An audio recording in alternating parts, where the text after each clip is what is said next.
안녕하세요. 테크형 권건호입니다. 국내 1위 패션 플랫폼 무신사 많이들 이용하실 것 같은데요. 최근에 창업자인 조만호 대표가 경영권을 내놔서 화제가 되기도 했습니다. 무신사는 기업 가치가 무려 2조 5천억 원대에 달하고 무신사룩이라는 신조어를 만들 정도로 그 패션 업계에서 돌풍을 일으키는 기업입니다. 무신사를 시작으로 패션 플랫폼 업계에서 투자 유치와 인수합병도 활발하다고 하는데요. 오늘은 박효주 기자와 함께 무신사가 어떤 기업이고 기업 공개 준비 상황은 어떻게 진행되고 있는지 알아보겠습니다. 박 기자 안녕하세요. 안녕하세요. 무신사가 젊은 층에 상당히 익숙한 회사지만 중장년층은 잘 모르는 경우가 많더라고요. 먼저 무신사가 어떤 회사인지 좀 짚어주시죠. 네, 무신사는 남성 고객을 타깃으로 한 온라인 패션 쇼핑몰이라고 보시면 됩니다. 하지만 소규모 인터넷 쇼핑 사이트라고 생각하시면 안 됩니다.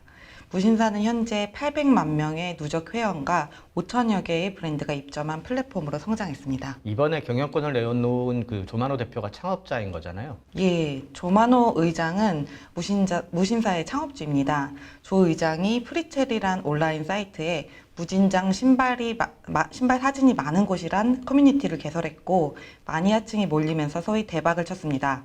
당시 조 의장의 나이가 19살이었는데요.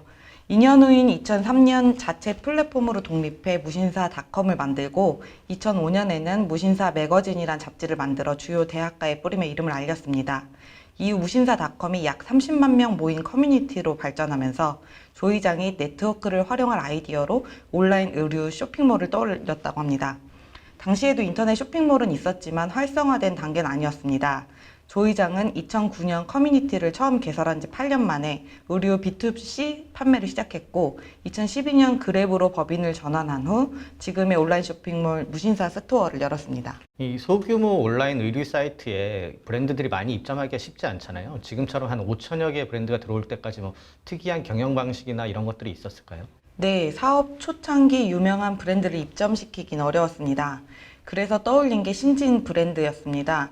백화점이나 홈쇼핑 등 판매 채널에 입점이 어려운 소규모 업체나 신생 디자이너 브랜드와 손잡고 판매를 시작했습니다. 특별한 전략도 있었습니다.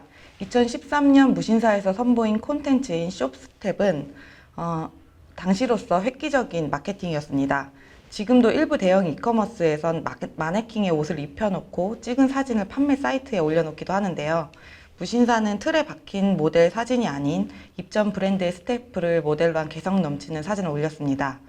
2015년도부터 전문 패션 에디터와 포토그래퍼를 전격 영입하고 패션 화보나 상품 큐레이션 등 패션 콘텐츠를 자체 제작한 웹 매거진 형태의 무신사 매거진을 창간하기도 했습니다. 이게 무신사 실적도 궁금한데요. 지난해 패션 업체들이 코로나19로 어려웠잖아요. 그런 와중에서도 무신사는 흑자를 낸 걸로 알고 있는데 어느 정도였었나요? 네, 작년 무신사 매출액은 3,319억 원이고 영업이익은 455억 원을 기록했습니다. 매출액은 2019년도보다 51% 늘었지만 영업이익은 7% 줄어든 수치입니다. 영업이익이 줄어든 것은 인건비 지출과 투자 비용, 광고 마케팅 비용이 늘어난 걸로 나타납니다. 그런데 여기서 주목할 점은 거래액입니다. 무신사의 거래액은 2016년 1,990억 원에서 4년 만에 6배로 늘어난 작년 1조 2천억 원을 기록했는데요. 패션 업황이 좋지 못한 상황에서 엄청난 성장이라고 볼 수 있습니다. 이 전통 패션 업체들도 다들 이제 자체 온라인몰을 가지고 있잖아요. 이런 와중에서도 무신사가 이렇게 독보적으로 성장할 수 있었던 이유는 뭘까요? 패션도 비대면 소비 추세로 돌아선 영향이 가장 큽니다.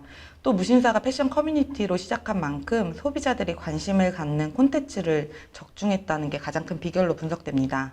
예를 들어 무신사 매거진의 다양한 스타일링을 소개하고 젊은 세대들이 좋아할 만한 콘텐츠를 유튜브에 공개하는 식인데요.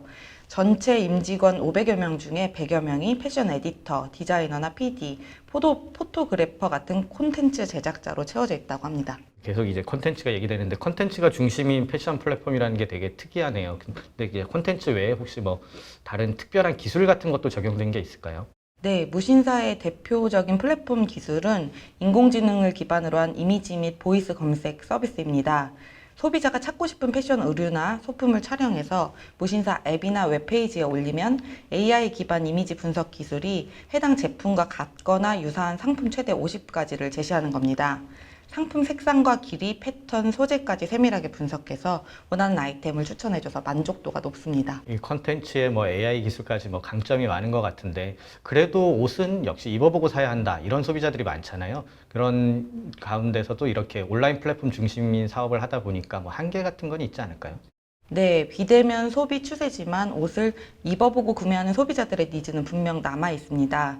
이 때문에 무신사는 자체 브랜드인 무신사 스탠다드 플래그십 스토어를 최근 열기도 했습니다. 이 매장을 포함해도 오프라인으로 운영하는 매장은 무신사 테라스와 무신사 DF까지 총 3곳에 불과합니다. 또 교환이나 환불 반품을 위해 시일이 소요된다는 점도 소비자들의 불만이 나오는 이유 중 하나입니다. 유니콘 기업으로 성장을 했지만 아직 판매 채널이 온라인 사업에만 집중돼 있다는 건 한계로 보입니다. 또 다른 측면으로 보면 요새 이제 온라인 플랫폼 사업이 확장하는 것들을 다른 분야에서 많이 봐서 보면 이 이용자가 많으면 확장 가능성이 넓잖아요. 이 무신사 같은 경우도 다른 분야로 이제 확장할 수 있을 것 같은데 가능한 분야는 뭐 어떤 곳이 있을까요? 네, 무신사는 한정판 마켓인 솔드아웃과 패션 전문 MCN 오리지널 랩 등을 신규 사업으로 시작했습니다. MCN이라는 것은 이제 멀티 채널 네트워크를 말하는데요. 인플루언서나 크리에이터의 매니지먼트 역할을 하는 곳입니다. MCN 업체는 소속 크리에이터나 인플루언서에게 상품을 매칭하고 콘텐츠 제작, 프로그램 기획 등을 지원하고 이들이 올린 매출에서 일부 수수료를 받는 구조입니다. 자사 플랫폼인 무신사 스토어와 시너지를 낼 수도 있습니다. 또 최근엔 패션 전문 벤처 투자사인 무신사 파트너스를 설립해 입점 브랜드에 자금을 투자하고 유럽과 일본 등 글로벌 진출을 돕기 위한 인프라 구축도 투자하고 있습니다. 이외에도 최근 29CM이나 스타일쉐어를 인수하면서 온라인 편집숍, 여성복 플랫폼의 영향력도 커지게 됐습니다.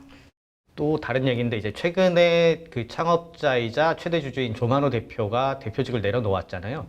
그랬는데 지금 뭐 상장도 준비하고 있고 그래서 사업 확장이나 뭐 이런 부분에도 영향이 있을 것 같은데 이거 어떤 의미로 봐야 될까요? 조만호 의장이 보유한 지분율은 아직 정확하게 공개되진 않았지만 업계에선 대략 65% 안팎으로 추산하고 있습니다. 의장직을 유지하고 있어서 여전히 최대 주주로서 지위와 영향력은 변동이 없을 것으로 보입니다. 조 의장은 사임 이유에 대해서 최근 불거진 성차별 쿠폰 지급 논란 등에 대한 책임을 지겠다고 말했지만 준비된 사임이라는 해석이 지배적입니다. 기업 규모가 커지고 있고 IPO를 준비하는 상황이라 전문화된 경영 시스템을 안착시킬 수 있는 계기가 될 수 있다는 평가가 나오고 있습니다. 또 다른 한편에선 또 경영에 대한 책임에서는 한 발 물러서고 지배력만 유지하겠다는 의중이란 해석도 있습니다. 쿠팡이나 카카오, 우아한 형제들과 같은 플랫폼 업체들도 이러한 방식의 경영 전략을 취하고 있습니다. 이 시장 상황도 한번 봐야 될 것 같은데요. 이 무신사랑 비슷한 사업 모델을 가진 기업들이 있을 것 같아요. 이들은 어떤 기업들이 있고 또 시장 경쟁 상황이나 전망 같은 건 어떻게 봐야 될까요? 올해 유난히 패션 플랫폼 업체들에 대한 투자 열기가 심했습니다. 무신사와 견주는 경쟁사들로는 지그재그, 에이블리, 브랜디, W 컨셉이 거론되는데요. 올 들어 지그재그는 카카오가 인수했고 W 컨셉은 SSG닷컴이 인수했습니다. 브랜디는 지난달 네이버와 산업은행의 1호 이커머스 투자 기업으로 선정되기도 했고요. 에이블리는 시리즈 A와 시리즈 B 등에서 누적으로 1,060억 원의 투자를 유치했습니다. 지금 언급하신 크게 투자받은 곳들을 보면 전부 다 여성 패션 플랫폼 회사들이네요. 네, 맞습니다. 무신사를 제외하고는 이들 업체 모두 여성 패션 플랫폼입니다. 경쟁 구도만 봤을 때 남성 패션 부분에선 무신사의 독주 체제인 겁니다. 무신사의 작년 연간 거래액은 1조 2천억 원으로 압도적으로 높습니다. 지그재그가 7,500억 원, 에이블리가 3,800억 원, 브랜디가 3,000억 원 수준입니다. 최근에 무신사가 29CN과 스타일쉐어를 인수하면서 여성 플랫폼에도 뛰어들었는데요. 아무래도 여성 패션 시장 규모가 월등히 큰 만큼 치열한 경쟁이 예상됩니다. 스타일쉐어와 29CM의 지난해 연간 거래액은 3천억 원 수준입니다. 네, 알겠습니다. 그 무신사와 같은 강력한 패션 플랫폼 기업들이 등장하면서 시장 지형을 바꿀 것으로 예상이 됩니다. 그리고 무신사 같은 경우는 국내를 넘어서 이제 해외 진출도 준비하고 또 상장까지 준비하고 있는 만큼 눈여겨봐야 될 것 같습니다. 오늘은 여기까지 하겠습니다. 감사합니다.